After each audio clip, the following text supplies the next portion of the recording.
Hello guys, this is Shoikat Sharkar and I am going to teach you economics in a simplified way. So today's topic is consumption function. So what is consumption function? Consumption function tells us about the relationship between our income and consumption. So we can see that economists have spent years thinking or researching on how our hard-earned money disappears so fast, and they came up with this new concept, consumption function. Now, consumption function is a key concept to understand Keynesian economics. We'll learn about Keynesian economics in a detailed manner in few more videos. But today we'll talk about consumption function only. So the basic idea behind consumption function is that as our income increases, an individual or household tend to spend a portion of that income on goods and services. However, they don't spend full income on goods and services, rather they save a portion of it. तो हम mathematically consumption function को कैसे लिखेंगे? C equal to A plus B1. C represent करता है हमारा consumption को, A represent करता है ऑटोनोमस कंजम्पशन को, B हमारा MPC है और Y है हमारा इनकम. अब हम इसका एक ग्राफ ड्रॉ करें तो कैसा आएगा? ऐसे A plus B1. So consumption, this is income.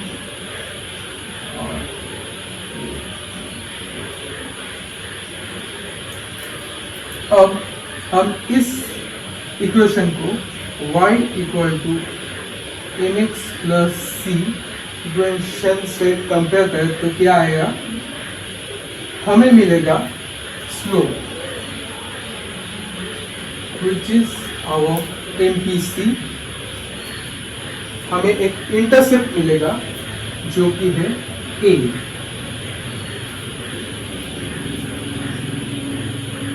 अब हम इस इक्वेशन को ध्यान से देखेंगे तो हम ये देख सकते कि अगर हमारा y इंक्रीज करेगा तो हमारा कंजम्पशन भी इंक्रीज करेगा.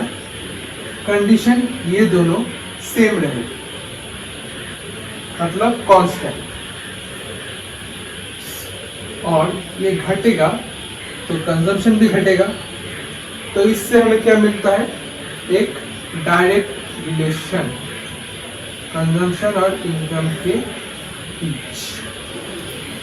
ऑटोनोमस कंजम्पशन, तो इसे हम डिनोट कैसे करते हैं? By the letter E. तो ऑटोनोमस कंजम्पशन हमारे इनकम के ऊपर डिपेंड नहीं करता है. सो y इक्वल टू 0 रहेगा तभी हमारा ऑटोनोमस कंजम्पशन रहेगा.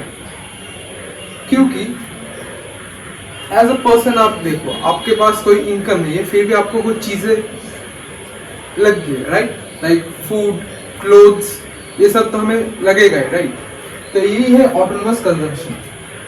इनकम 0 भी रहेगा फिर भी हमें ये सब कंज्यूम करना पड़ेगा. तो ये सब कंज्यूम करेंगे कैसे? हमारे पास इनकम तो नहीं है. तो इसे फाइनेंस कैसे कर सकते हैं? तो फाइनेंस कर सकते हैं by personal savings, through loans, through government schemes और हेल्प फ्रॉम फैमिली और फ्रेंड्स. समझेंगे MPC, marginal propensity to consume. इसे हम डिनोट करते हैं P से और इसे हम लिखते हैं ऐसे del C by del Y. ठीक है, तो इसे हम समझेंगे एक एग्जाम्पल के साथ. अगर आपको एक लॉटरी मिलता है 1 लाख का, तो आप क्या करेंगे? आप इसे स्पेंड कर सकते हैं या सेव कर सकते हैं.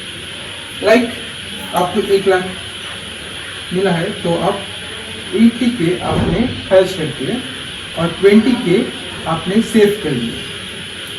तो हमारा MPC क्या आ जाएगा? 80,000 बाई 1 लाख क्या आएगा? 0.8. So this is our MPC. और एमपीसी हमेशा 1 और 0 के बीच ही लाई करता है। क्यों? क्योंकि हम देखते हैं जैसे कि हमारा इनकम इंक्रीज करता है, एक इंडिविजुअल अपना कंजम्पशन को इंक्रीज करता है but in a slow manner. जितना हमारा इनकम इंक्रीज करता है उतना ही हमारा कंजम्पशन इंक्रीज नहीं करता है, इसके लिए हमेशा 1 से कम ही रहता है। But for some cases, extreme cases, MPC कभी कभी 0 भी हो सकता है और एमपीसी 1 भी हो सकता है। फॉर एमपीसी इक्वल टू 0 इसका मतलब है हमारा कंजम्पशन 0 है, मतलब इनकम इंक्रीज करेगा फिर भी हमारा कंजम्पशन के ऊपर कोई इफेक्ट नहीं होगा। तो फॉर दिस केस हमारा जो कि कंजम्पशन कर्व है वो हॉरिजॉन्टल कर्व होगा और फॉर एमपीसी इक्वल टू 1 हमारा डेल सी और डेल वाई का एक रिलेशन आएगा, इक्वल होगा। सो उसके लिए 1 आएगा जब दोनों ही इक्वल आएंगे। नाउ इससे हमें एक रिलेशन मिलता है, जितना y इंक्रीज करता है उतना ही कंजम्पशन, उसके लिए हमारा 45 डिग्री लाइन आ जाएगा यहाँ पे कंजम्पशन के लिए, कंजम्पशन कर्व के लिए for MPC equal to 1। Now MPC greater than 1 इसका मतलब क्या है? हमारा कंजम्पशन हमारा इनकम से भी ज्यादा है। That is not possible theoretically, it's not theoretically, actually it's not possible. क्यों? अगर ये होगा उसका मतलब है हम हमारा सेविंग से पैसे ले रहे हैं या हम लोन्स ले रहे हैं। So for that case MPC greater than 1 हो जाएगा। और एक इंटरेस्टिंग फैक्ट है इसका कि for poor people our MPC is always greater than MPC of rich people. So ये मैं नहीं बताऊंगा क्यों, ये आपको खुद ढूंढना पड़ेगा, ठीक है।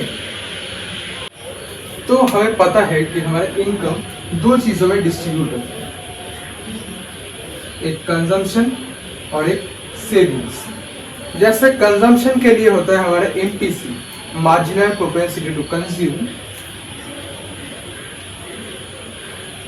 वैसे ही हमारा सेविंग्स के लिए होता है MPS, marginal propensity to save. तो ये क्या है? Del S by del Y. Now इससे हमें इक्वेशन मिलता है जो कि है y equal to C plus S. हम इसे ऐसे भी लिख सकते हैं, savings equal to y minus C.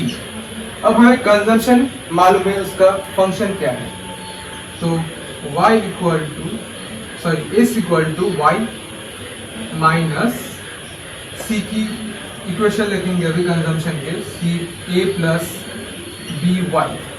अब हम इसे सिंप्लीफाई करेंगे तो हमें ऐसा कुछ इक्वेशन में minus A plus 1 minus B Y.